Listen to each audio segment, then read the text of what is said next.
সকালে চলে অভিযান, বিকেলেই সড়ক ফুটপাতে ফের চলে বেচাকেনা।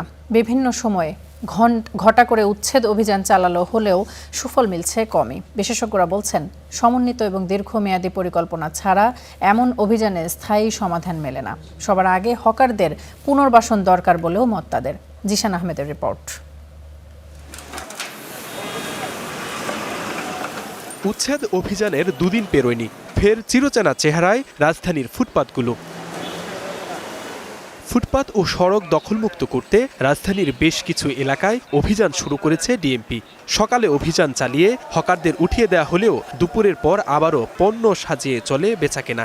বিভিন্ন সময়ে ঘটা করে এমন অভিযান চললেও কেন সুফল মিলছে না? যে পরিবেশ করছে, পরিবেশ যদি অব্যাহত থাকে তাহলে ভালো। যানজটের মাঝেও আমরা যেন সাধারণ মানুষগুলো চলাচল করতে পারি। সবসময় নিয়ম যে দুদিন পরে আবার বসে যাওয়াটাই স্বাভাবিক, এরকম হয়ে যাচ্ছে এতদিন ধরে। এখন যদি সরকার এটা দীর্ঘস্থায়ী করতে পারে, জনগণের জন্য ভোগান্তি মুক্ত হবে।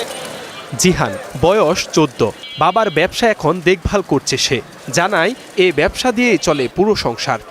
আমি খাওয়ার কিছু আছে, এটা উঠে দিলে, যদি এটা উঠাই দিতে চায় তাহলে সরকার আমাকে কিছু ব্যবস্থা করে তো উঠাই দিক, সমস্যা নেই।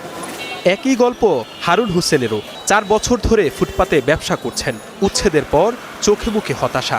দেশের নাগরিক হইয়া যদি এই দেশে ঢাকায় না থাকতে পারি তো গ্রামে চলে যাবো, আর কি করব। আমাদের তো আর এত ক্যাশ ক্যাপিটাল নাই যে একটা দোকান নেবো 10 লাখ টাকা দিয়া 20 লাখ টাকা চালান লমো, লোক রাখবো, আমাদের এই ক্যাশ নেই। শুধু জিহান বা হারুনই নয়, ফার্মগেট, গুলিস্তান সহ রাজধানীর বিভিন্ন ফুটপাত ঘুরে দেখা যায় একই চিত্র। তবে পুনর্বাসনে সরকার উদ্যোগ নিলে তারা সরে যেতে চান ফুটপাত থেকে। উচ্ছেদ হয়ে যাইতে পারবো, তা আমরা তো লাস্ট টাইমে ছিনতাই ডাকাতি ছাড়া কোনো পথই নাই, পেট বাঁচাই দেব। তো সরকার যদি ওরকম প্রসেসিং নিয়ে একটা কিছু করে দেয় তাহলে তার না না আমাদের ফ্যামিলি চলবো কীভাবে, আমরা চলবো কীভাবে? আমাদেরও তো চলতে হবে, আমাদের তো পেট পিট আছে। এই নগর পরিকল্পনাবিদ বলছেন, সমন্বিত পরিকল্পনা ছাড়া এমন অভিযানে স্থায়ী সমাধান মেলে না। গণপরিবহন, পদচারী বান্ধবতা এবং হকার, এই তিনটিকে পারস্পরিক সংযুক্ততা, একটা সিম্বায়োটিক রিলেশনশিপের উপর ভিত্তি করে পরিকল্পনা প্রণয়ন ছিল জরুরি। তা না করে আমি হঠাৎ করে যদি এদেরকে উঠিয়ে দিই তাহলে এটি একটা গ্রহণযোগ্য সমাধানের জায়গায় পৌঁছবে না।